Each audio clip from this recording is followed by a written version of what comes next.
اعوذ باللہ من الشیطان الرجیم بسم اللہ الرحمن الرحیم۔ اللہ تبارک و تعالیٰ کے نام سے شروع جو بڑا مہربان اور نہایت رحم کرنے والا ہے۔ پیارے دوستو، بحیرہ تبریہ ایک ایسی جھیل ہے جو اب آہستہ آہستہ خشک ہو رہی ہے، اور اس جھیل کا خشک ہو جانا ایک ایسے دن کو دعوت دینا ہے جو دن اس روئے زمین پر رہنے والے ہر ایک شخص کو دہلا کے رکھ دے گا۔ پیارے دوستو، آج کی اس ویڈیو میں ہم آپ کو بتائیں گے کہ بحیرہ تبریہ جھیل اتنی پر اسرار کیوں ہے، اور اس کے خشک ہو جانے کے بعد دنیا کی تباہی کا آغاز کیسے ہوگا، اور یہودی اس جھیل کے خشک ہونے کا انتظار کیوں کر رہے ہیں، اور اس جھیل کے اندر ایسے کون کون سے راز دفن ہیں جس کے بارے میں صدیوں پہلے ہمارے آقا حضرت محمد مصطفیٰ صلی اللہ تعالیٰ علیہ وآلہ وسلم نے ہمیں خبردار کیا تھا۔ اور اس جھیل کے خشک ہو جانے کے بعد حضرت امام مہدی علیہ السلام، دجال، یاجوج ماجوج، اور کس طرح قیامت کی بڑی بڑی نشانیوں کا ظہور ہونا شروع ہو جائے گا، اور بالآخر اس دنیا کو تباہ و برباد کر دیا جائے گا، اور اس دنیا کو صفحہ ہستی سے مٹا دیا جائے گا۔ پیارے دوستو، ان تمام تر سوالات کے جوابات قرآن و حدیث کی روشنی میں آج کی اس ویڈیو میں ہم آپ کو بتائیں گے، لہٰذا آپ سے ہماری یہ گزارش ہے کہ ہماری اس ویڈیو کو اینڈ تک ضرور دیکھیے گا۔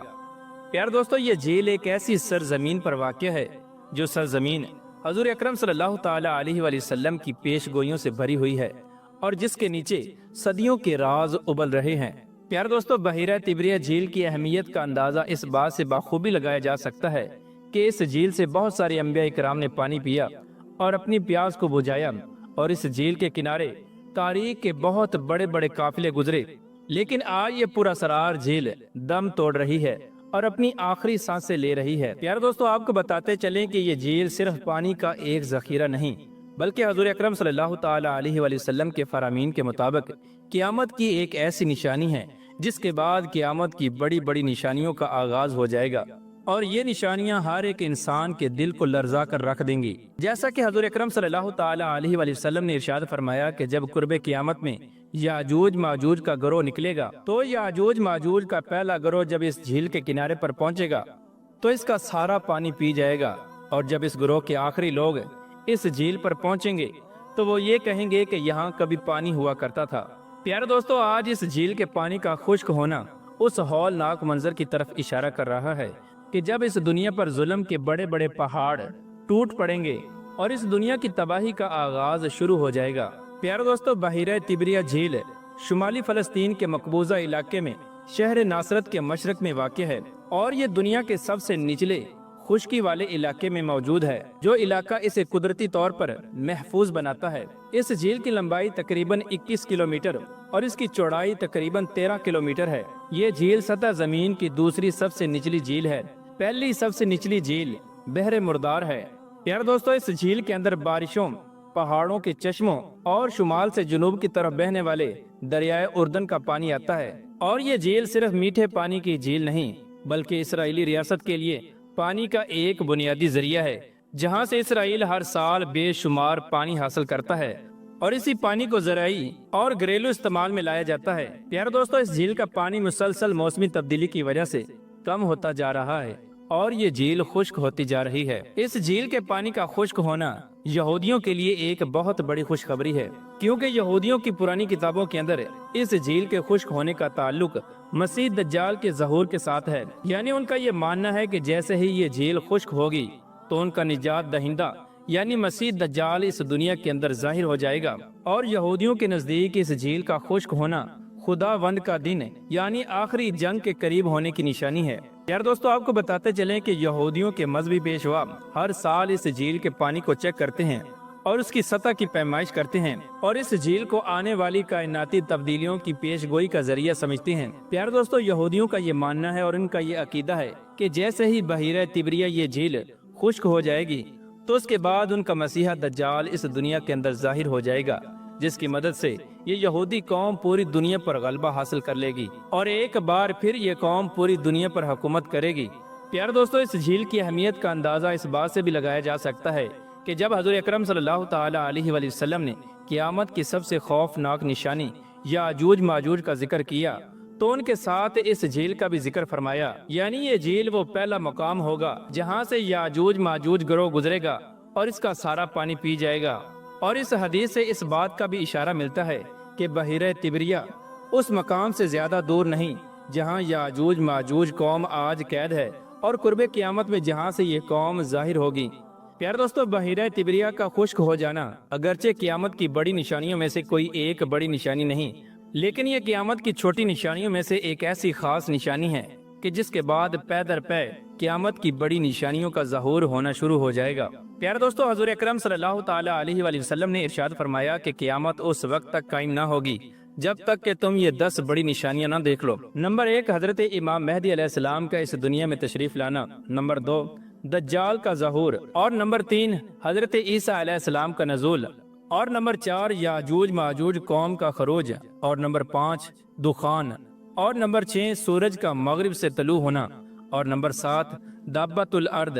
اور زمین میں دھنس جانے کے 3 بڑے واقعات۔ اور نمبر 10، ایک ایسی آگ کا ظاہر ہونا جو لوگوں کو ہانکتے ہوئے میدان محشر میں لے جائے گی۔ پیارے دوستو، آج کا زمانہ یہ وہ زمانہ ہے کہ جس دور کے اندر قیامت کی تقریباً تمام چھوٹی نشانیاں مکمل ہو چکی ہیں، اور صرف چند ایک ایسی چھوٹی نشانیاں باقی ہیں کہ جن کا ظہور ابھی ہونے والا ہے۔ قیامت کی ان چھوٹی نشانیوں کے ظہور کے بعد جب قیامت کی بڑی نشانیوں کا ظہور ہونا شروع ہو جائے گا تو قیامت کی بڑی نشانیوں میں سے کچھ نشانیاں ایسی ہیں کہ جن کے ظہور کے بعد اس دنیا میں رہنے والے ہر ایک انسان پر توبہ کا دروازہ بند ہو جائے گا، اور کسی بھی انسان کی توبہ کو قبول نہیں کیا جائے گا۔ اور ان نشانیوں کے ظہور کے بعد کافر ہمیشہ ہمیشہ کے لیے کافر رہے گا،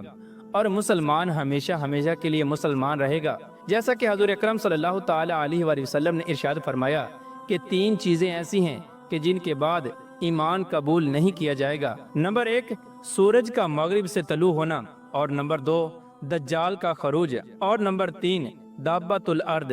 پیارے دوستو، یہ 3 نشانیاں ایسی ہیں کہ جن کے ظہور کے بعد کسی بھی انسان کی توبہ قبول نہیں کی جائے گی، اور کسی بھی انسان کا ایمان قبول نہیں کیا جائے گا۔ اس کے بعد توبہ کا دروازہ ہمیشہ ہمیشہ کے لیے بند کر دیا جائے گا۔ پیارے دوستو، آپ کو بتاتے چلیں کہ قیامت سے پہلے اس پوری روئے زمین پر ہر طرف کفر کا غلبہ ہو جائے گا، اور پوری دنیا پر کفر ہی کفر ہوگا۔ اسلام سمٹ کر مکہ اور مدینے کی طرف واپس لوٹ جائے گا۔ حضور اکرم صلی اللہ تعالی علیہ وآلہ وسلم نے ارشاد فرمایا کہ قرب قیامت کے اندر اسلام سمٹ کر مکہ اور مدینہ کی طرف اس طرح واپس لوٹ جائے گا جس طرح یہاں سے نکلا تھا۔ اس کے بعد جب حضرت امام مہدی علیہ السلام اس دنیا میں تشریف لائیں گے تو اس دنیا کے اندر ہر طرف اسلام کا غلبہ کر دیں گے، اور ہر طرف اسلام کا بول بالا ہوگا، اور پوری روئے زمین پر اسلام کی حکومت ہوگی۔ اور پھر جب اس دنیا کے فنا ہونے اور قیامت کے قائم ہونے کا وقت آئے گا تو پھر اللہ تبارک و تعالی ایک ٹھنڈی اور میٹھی ہوا چلائے گا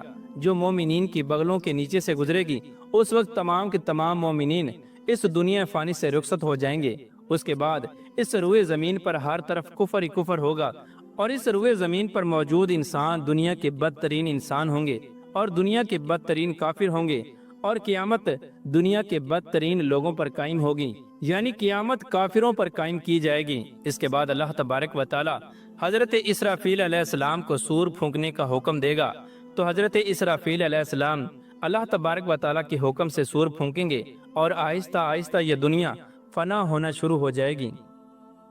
اور اس دنیا میں موجود ہر ایک چیز کو فنا کر دیا جائے گا۔ اس وقت اللہ تبارک و تعالیٰ کی ذات کے علاوہ اس پوری کائنات کے اندر کوئی بھی ذات، کوئی بھی مخلوق، کوئی بھی چرند پرند موجود نہ ہوگا۔ اس وقت صرف اور صرف اللہ تبارک و تعالیٰ کی پاکیزہ ذات موجود ہوگی۔ اس کے بعد اللہ تبارک و تعالیٰ جب چاہے گا تو دوبارہ سے حضرت اسرافیل علیہ السلام کو زندہ کرے گا، اور دوبارہ سے سور پھونکا جائے گا، اور پھر دوبارہ سے تمام تر مخلوقات کو زندہ کیا جائے گا،